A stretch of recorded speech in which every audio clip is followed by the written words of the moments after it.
کم سړی چې الله وغواړي نو خپل کور ته رابلي. دا یو سړی په بهر د جومات نه ولاړي خو بهر دننه نشي راتلی. ولې؟ دته الله توفیق نه ورکړي. یو روایت کې راځي قیامت ته چې وخت نږدې شي یو سړی به د جومات په خوا تېرېږي لیکن 2 رکعته نفل به پکې نه کړي. جوماتونه به د اعمالو نه شاړ شي. ډول ډال به د جوماتونو سنگار به ډېري، خلک به یې بڼي. زه اوس دور کې یو جومات ته لاړم یو بیا او زمونږ د علاقو موږ پکې یو شپه هغه ځای کې وکړه. جومات ته چې موږ لاړو په هغې کې عزتمندو امام نه و، اذان مؤذن پکې نه و. ښایسته جومات جوړ شوی او مزېدار. ستاسو د جومات عمره و ښایسته جومات یادې نه لږ وړوکی و. موږ خپله لاړو، ما سره یو حافظ قرآن ملګری و، هغه پکې اذان وکړو، ما پکې جمع ورکړه. موږ تپوس وکړو دلته امام نشته، ویشته خو کله کله هغه راشي او دلته څوک مقتدیان یې نو کله مونږ یې نه، خو کله مونږ چې راشو جو هغه هم راشي نو مستقل جمع وغیره دا نه کېږي. جومات جوړ ما ته وبې اوسته یا الله په نن دور کې هم داسې جوماتونه او داسې خلک شته چې د مونږ سره څه کار نشته. مونږ په هغې کې یوه شپه یو ورځ لمونځونه وکړو. مونږ وایي زه الله دې آباد کړي په اعمالو سره. ما ملګرو ته داسې وخت را روان دي چې جوماتونه به د اعمالو نه خالي شي. صرف ډول ډال او سنگار وغیره ته چې موقع د جومات د سیلنګ وغیره هر څه ولا کړي. دومره پیسې مې لګولې وې لیکن د اعمالو نه خالي و. نو عزتمندو الله سبحانه وتعالی توفیق ورکړي چې خپل کلام ته ودرې او خپل کور ته راوړي.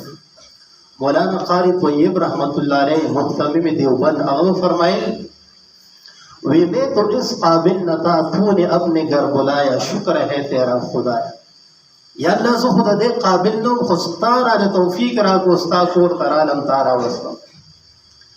نو نن چې کوم خلکو ختم وکړي عزتمندو په دې باندې خوشحاله شي.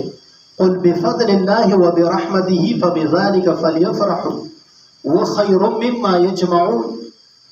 دا د هر هغه څه نه غوره دي څه چې تاسو جمع کوئ، د مال دولت دنیا د هر څه نه قرآن غوره دی. په دې باندې وایي خوشحالي منوکې، په دې خوشحاله شي چې الله تعالی دا توفیق دا سعادت درکړي چې خپل کلام اورېدو ته ویلو ته ودروي.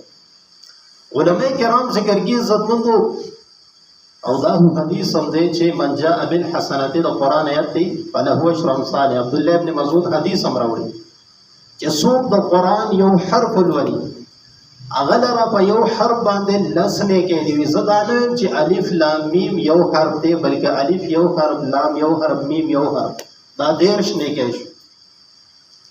بزرگان دین فرمایي وي دا خو په عامو حالتو کې لوستل دي. وی کله چې یو سړی په منځ کې لولي قرآن وي د یو حرف 100 نیکۍ. او زه بیا وایم چې په رمضان کې بیا لولي په منځ کې بیا ولا په 70 کې ضرب ورکړه. عزتمندو چې دا کوم ځای ته راسي او دا د نیکو هغه سیزن چې ستوي چې سیزن دی، دکانداران زمون سیزن دی وغیره، اما کو ولا چې کله سیزن یې زمون دی. نن د نیکانو د نیکو سیزن دی. عزتمند یو سړی سي روزه لګي هغې له ضرب ورکوه په 70 کې ولا ورکوه. لکه 210 ورځې راځي که څومره چې 300 روزې ولګي. په رمضان کې هر یو سیز چې دی په هوا روان دی د نیکو او د دې اجر او ثواب به ملاویږي په آخرت کې انشاءالله العزیز.